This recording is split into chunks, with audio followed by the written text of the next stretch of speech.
Na uta koloba awa pire master ya akuli dekola dekola oyo basaki na Luanda wana bet alasaki ke mami kutu alukaka yo pa eso mama mwana to bengaki dekola ye a confirmer biso ke non Aminata azali mwana ya akuli toyoka nanu réaction ya dekola ebongo tozonga susu.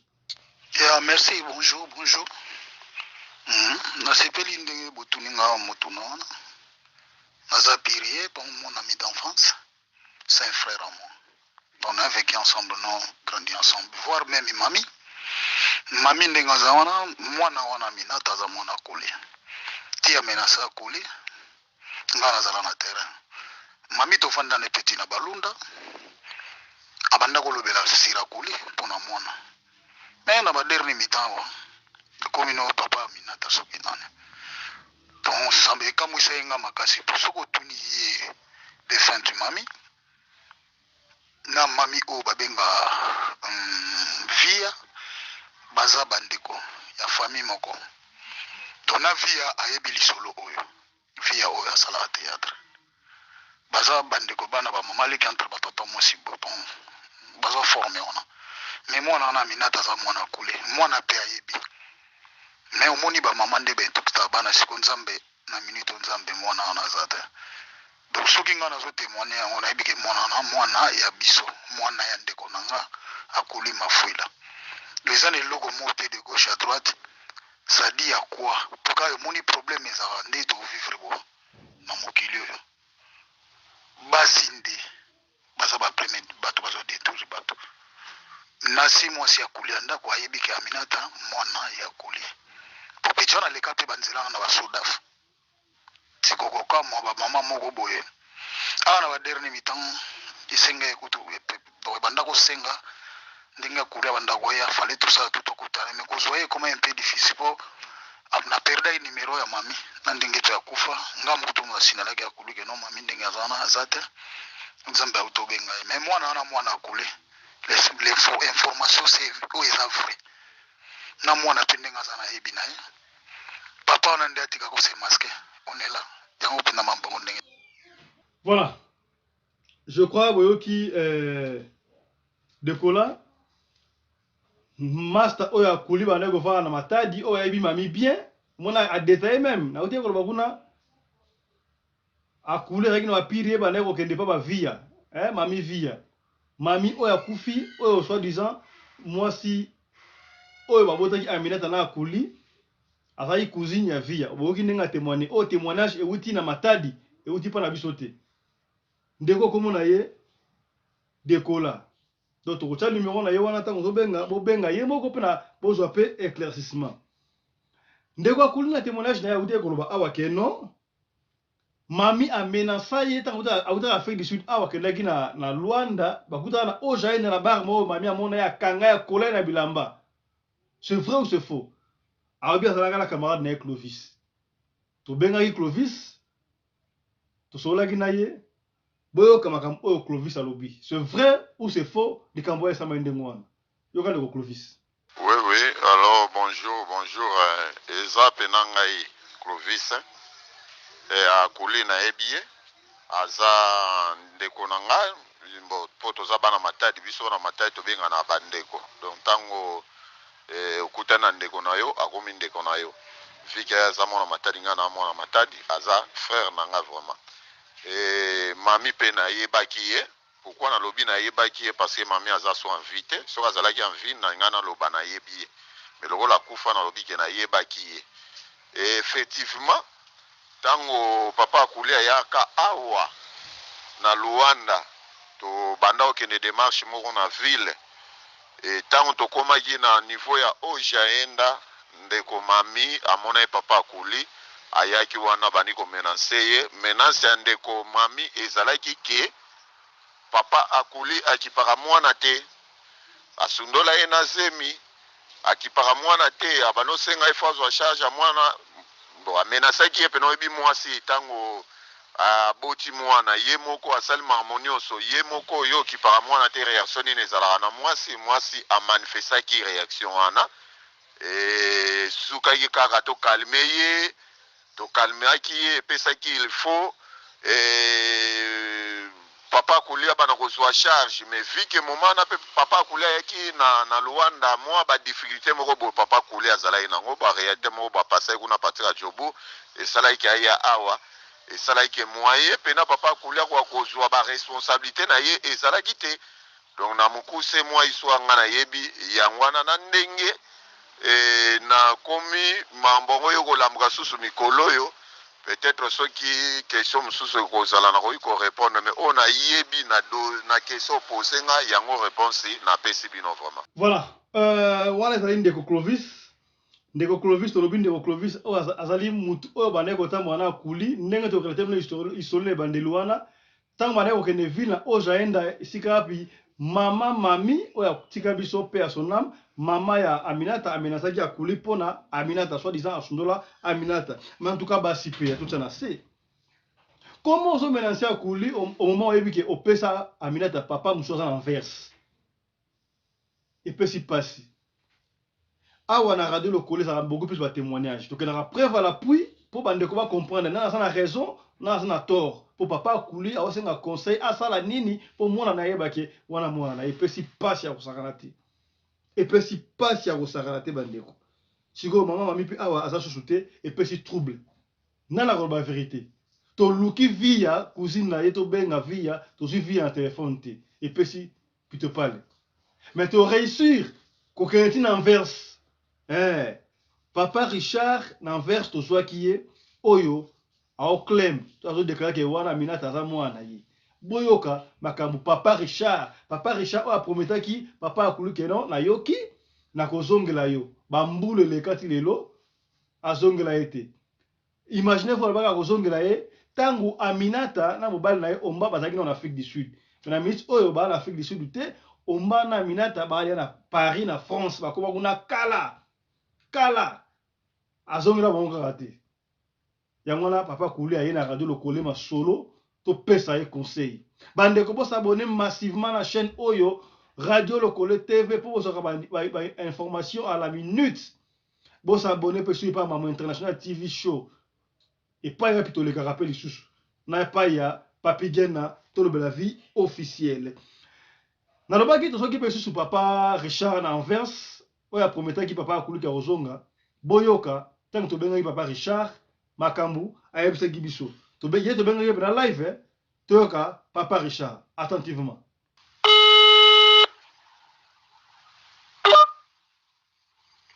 Allô? Allô, bonjour monsieur Richard. Oui, bonjour. Tobengi bino de la part ya radio lokole na Afrique du Sud Johannesburg hein? Oui. Tozobenga concernant lisolo ya ndeko akuli a beteli biso lisolo pour la radio na biso betaka masolo ba histoire vraie et puis expliquer à la communauté pour trouver solution na ma mésentente ici ka ba pianta des alités ndeko akuli oyebi ndeko akuli akuli na yebi c'est qui ndeko akuli ndeko akuli azalaka na Afrique du Sud a bengi biso na radio alobi il y a un problème entre yo na ye concernant mwana Aminata il paraît alobi yende aza mwana papa ya Aminata bon yo olobi oza papa ya Aminata finalement vérité ezoyebana te yango alingaki ayeba position na yo soko zo maintenir kaka ke yo za papa ya Aminata to te il paraît acha benga o bosolola obaki okozongela ye mais ozongela ye te est-ce que likambo wana yo yebi yango monsieur aventure wana saso de ngana abenga yipse na kozongela pona ba donc ça ce sont des aventures de mauvais goût alors ngai nazali d'abord le monsieur donc je le connais pas. C'est ma grande soeur qui vient de décéder en Afrique du Sud. Et je connais tous ces manigances là, je connais très bien. Je suis mieux placé à connaître les manigances. et je connais très bien. Alors, ma manigance wana, donc l'enfant depuis qu'il est conçu sur le ventre, donc dans le ventre de sa maman, j'ai donc moi si on a naïe pour tout garçon on a été. Alors je n'ai jamais vu ces garçons-là. Et moi là, à Botami, à 88, moi là, a déjà plus de 30 ans, il y a un certain monsieur qui apparaît en me disant que puisqu'au monde en a été, au monde en a été, sans même passer par les tests ADN, même ma grande sœur qui est décédée en Afrique du Sud, elle va être enterrée c'est samedi. Ce que tal place moi dans la tinda de l'Afrique du Sud chez ma grande sœur. Et kuna nde yaye kobima et puis moi on a azala pai na ngai na banda na ventre maman na ye na wanga na semi on a dit na vivant na maman na ye na zala na maman na zaki tout petit à l'âge de 15 ans. Si moi on a botami pai na ngai et un monsieur qui apparaît mais disant que ce que moi on a même la grande sœur na ngai. Il n'y a même pas photo, il y a Koluka qui est la test ADN, même avec moi-même. Alors je connais qui est derrière tous ces manigances-là. Alors je ne veux pas, s'il vous plaît, pardon monsieur, je ne veux pas, s'il vous plaît, il ne faut plus me contacter dans ma bêtise one. Ok, s'il vous plaît, me contacter dans ma bêtise one. S'il vous plaît, monsieur Richard, est-ce qu'on attend déjà d'être au sein de l'ADN pour voir ce qui réellement a mis dans un mois dans l'autre mois dans l'autre? Je n'ai pas besoin que naïbisio soki omoni ngai omoni maman na omoni grande sœur na ngai il y a même pas photo ya kosala na kosala ADN te puisque soki basalaka ADN soki tango mon ventre ezalaki na libumba maman na ye eki ekomi ya naturellement moto moko abimi ki oyo eza zemilango oyelise mitango mwana botamaka tokoleka na test ADN naïbisio mwana a plus de 30 ans il y a un monsieur qui apparaît ya koloba ke mwana na ngai alors elle doit être malade. Il doit être malade, ce monsieur-là. Ok. Il doit être malade. Merci beaucoup. Il y a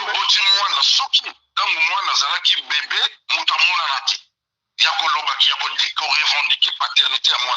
Et moi, dans la tête de l'Afrique du Sud, qui est d'habitude, à plus de 20 ans, moi, dans la qui n'a pas 25 ans, alors, il apparaît quand le baquet, c'est ma fille. Alors, elle est malade. Ok. Et je sais qui est derrière tous ces manigances-là. Non, mon azali derrière manigance là, naïbi très bien. Naïbi très bien, mais si yo ça na yo ça la monsala na yo, je te condamne pas, mais je connais qui est derrière tous ces manigances là. Puisqu'on a des problèmes, au moins comme ça qui vient de se décéder, donc il a eu bien mon azali derrière tous ces bêtises là, je connais très bien. Est-ce que tu connais pas derrière ma caméra sur Papa Richard? Non, les histoires naza monter à combien ma caméra famille dans les réseaux sociaux non, je ne peux pas mais je connais très bien. Non, je ne te condamne pas, mais je ne suis pas monté à dans les réseaux sociaux. C'est la vie de ma fille, la dignité de ma fille qui est en danger. Donc, alors, on a petit soir. Ok, merci beaucoup, M. Richard. C'était la radio Le Collet depuis Afrique du Sud. Merci. Voilà. Wana ezalaki Papa Richard oyo alo claim que Aminata pe azali mwana na ye. Tokolinga bino mo posaka analyse. Po bino ba téléspectateur ya radio Le Collet TV, ya Maman International TV show, ya tolo la vie officielle pour yeba vérité ça et pas nani. Mais na kolo baloko muke papa akuli azokanga maka basa la test ADN adu asa prêt so bani ko ya Afrique du Sud té ya prêt en fait tikia que le à Paris ton à Bruxelles ton Anvers basa la test ADN mais boyoki papa Richard abi azana besoin sa test ADN té so ki bainga basa la test ADN e ngosa tangu baleko so ba wela zemi à l'époque mais alinga ndi ADN mais sika be mona koli déjà plus de 30 ans. Ce que mwana wana akukana na tata mwasi na ye, c'est-à-dire que bandeko ya mobali na ye ya bandeko na ye bakukana mwana wana. Mais papa akuli atindi ba photo. Akuli alobi mwana wana Aminata akukana bandeko na ye ya basi onga na bota awa. Nasana ba photo awa. So ko tali ba photo na laksi bino awa poto kocha photo te okomona ka ni Aminata akukana pena na bana akuli. Mais nasana pena photo papa Richard awa.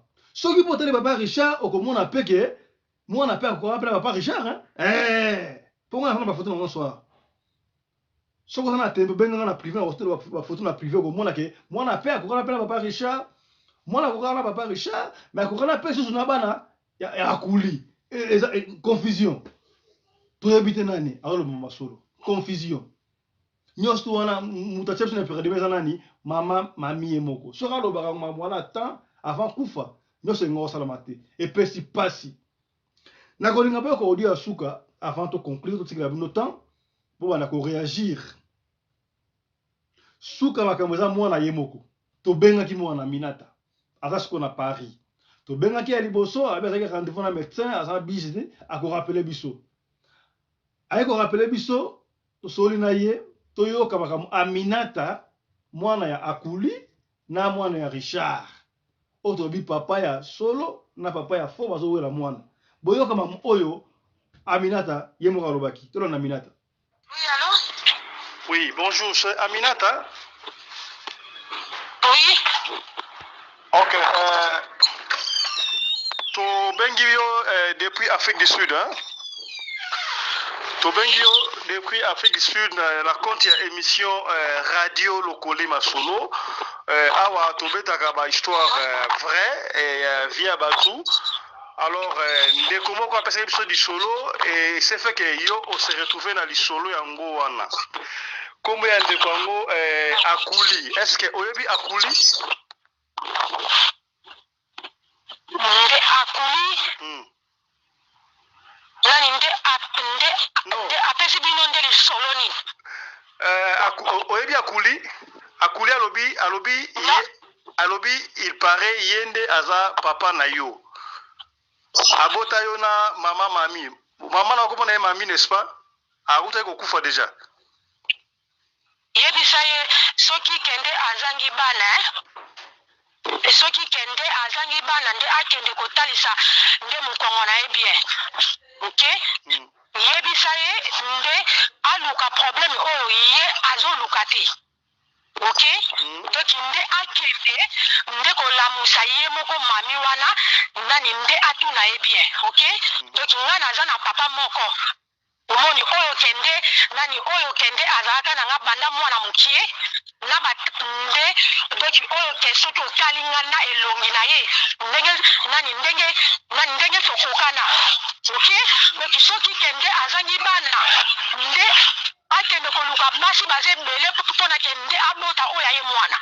Donc nde abenga nga lisusu te bobenga nga lisusu te s'il te plaît. Parce que nde Aminata, Aminata yoka azolanda yo en direct siko pesa ye moko message yoka azolanda yo en direct siko na radio yo pesa ye message ye moko. C'est n'importe quoi. OK? C'est n'importe quoi. Donc nde naza na temps ya ba bêtise wana te. OK? Donc nde akende nde kolamusa mami soki kende babota na ye nde atuna ye bien. OK? Donc wana nde eza ba bêtise. OK? Donc soki kende babima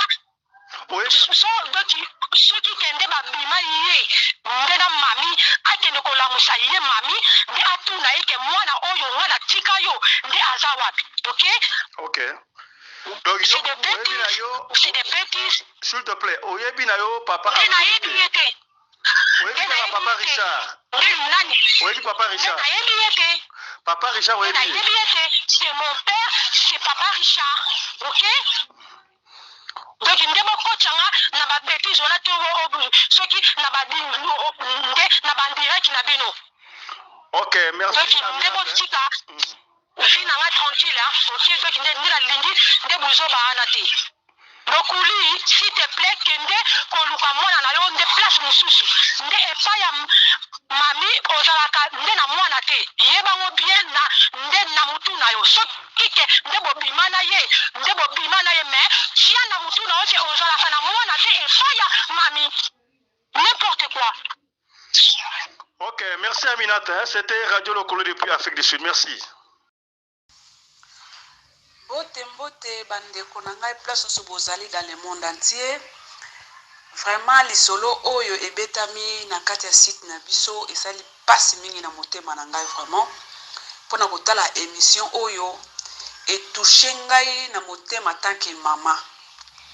Vraiment pona nga conseil onga na kopesa na ba mama eza vraiment que ba mama il faut tozala vraiment prudent na makambo tozo sala. Il faut tozala mayele na ba vie na biso.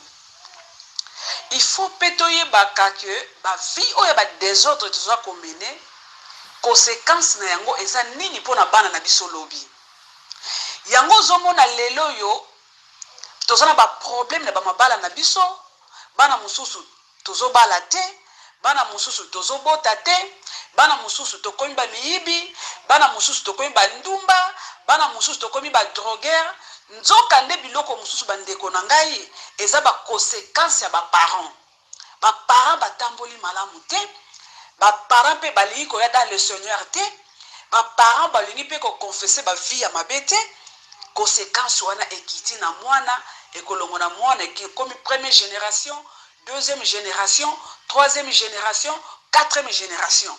Or batu bazana bango ba innocent mwana zana e innocente mais tala des autres ya mama na ye place oyo ekomi lelo sikoyo papa zana faute mwana zana faute mama pe ase akufi to tuna nani ezongisa nini tozwa conclusion nini bandeko na ngai yango penza en tout cas émission oyo ko eba ko mama nyoso kotala émission oyo azwa penza leçon azwa penza quelque chose ete ya penza biso ba mama ke biloka ba deba bord oyo boye baka to ye baka ngoke ba conséquence ekokita na bana na biso ekokita na bana na biso soki mwana za kwa agir boye quelque part eza faute na ye quelque part eza faute te benza vrai coupable eza mama parce que papa bande ko senga mwana na ye banda kala mama est-ce que so mwana papa sondoli mwana toza pe na bapoto ngo yango tant papa bazo senga ke pesanga bana na ngai pesanga pe bana ba mama bazo sala fier pesanga yi mwana mama bazo sala surtout na Europe oyo bandeko na ngana zo bisa bino ngape nganga mama na bino oyo en tout cas noki mutema passe na lisolo oyo papa zo senga bana boliko pesa bana te tango papa ko sundolela bino bana lobi lebo komike o sundola kingana bana mais tango zo senga yo mwana pesa ye tika papa mona ka bana na ye atako pesa ye libela te lakisa bana na yo ke papa na bino ye wana papa soko lobi ke mama est-ce que sala nga plaisir te o pesa nga ta bana ta lelo la na bango lobi ozo bango ba mama balingi te tala siko conséquence ya mwana oyo tala conséquence ya jeune fille na biso oyo siko mama si akufi to sala siko ndenge ni bandeko to yeba ko tambola ba mama to yeba ko changer ba vie Jésus-Christ vient bientôt to yeba ko bongola mitema bakaya bo eza ebele na kata bandako ba mama ba bomba ba secret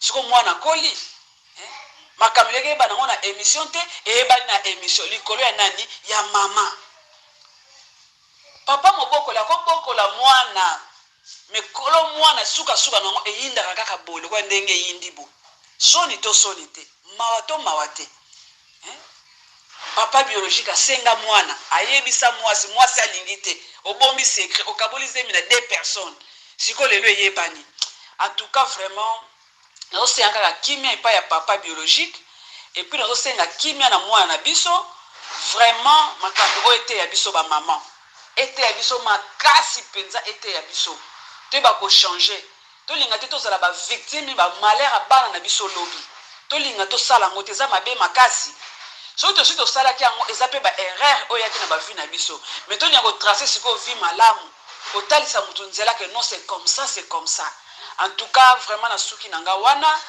nzambe apambola bino de la part ya andi wetu zaba mutu zaba valeur na vandi bongo na Belgique bo s'abonner pe na site nangai o ezali wetu TV bokota bo s'abonner. Je vous love beaucoup et puis Jésus-Christ de Nazareth vous aime aussi. Merci. Voilà. Je crois nyos to lobi oyo conclusion nango ngoza pa mwana boyo ki Aminata yimo nda lobi papa akuli oyo ki Aminata ndenge ya lobi biso solika musala moko na moko akike conclusion papa akuli azana besoin conseil bobenga ye numéro akuli tokochango wana bobenga akuli bobenga Aminata bobenga papa Richard bobenga Clovis bobenga ba témoignage su bobenga tina via pour to luki numéro via to mona ngote parce que via akokipe ko yeba makambo oyo to suki a pona lelo émission esili to zalaki mulai mais il faudra que to maintenant temps oyo pour te expliquer bino clairement boyeba pour papa akuli azali bongo na besoin ya conseil na bino lokole émission esili tokutani lobi pona numéro mususu bobosa na te ko s'abonner na Radio Lokole TV et pas to betaka masolo pe na Mamu International TV Show na Tolo la vie officiel et pas ya Papi Gen. Chap chap et tchara.